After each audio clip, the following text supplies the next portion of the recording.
Yeah, jackknifed, sure did.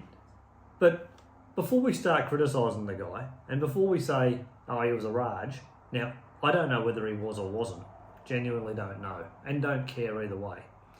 Because the fact of the matter is, you've got to be careful going through Coffs Harbour.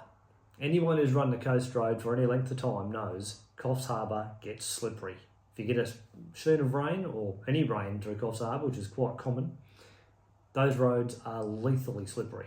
Now add to the fact the guy's running parcel freight, so he hasn't got a great deal of weight over his drive.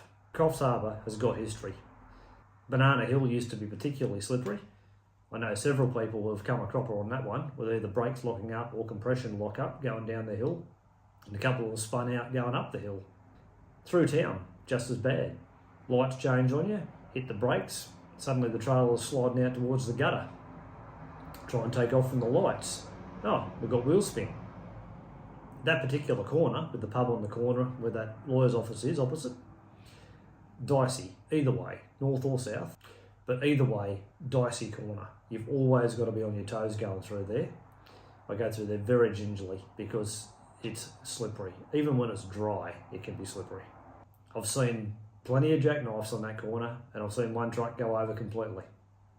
It's just the way it is. Now, yeah, you've got to be careful. And yes, you shouldn't crash. And no, I haven't ever crashed there.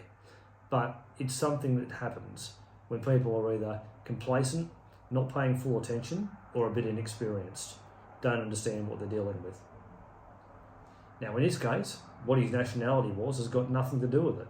If he was a Raj, good for him. If he wasn't, well, it goes to show all the people criticising.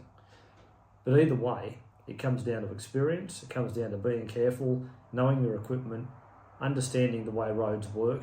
There's a funny camber on that corner, depending which way you're going, and it gets very, very slippery.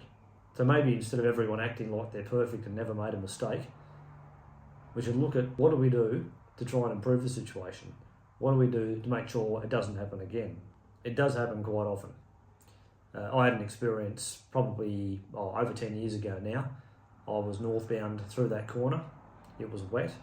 I was in a B-double Western Star, and I was in the left-hand lane, took that first bend outside the pub, and the drive wheels spun out on me, and I ended up doing a bit of opposite lock and changing lanes involuntarily. Now, luckily, there was nothing else around me, and I got away with it. Didn't go around, didn't have an accident, but it was a real wake-up call. But I reckon any coast runners who have been doing Pacific Highway for any length of time would all have an experience in Coffs Harbour. At one point or other, you've come a cropper, or you've nearly come a cropper, because of just how slippery those roads can get.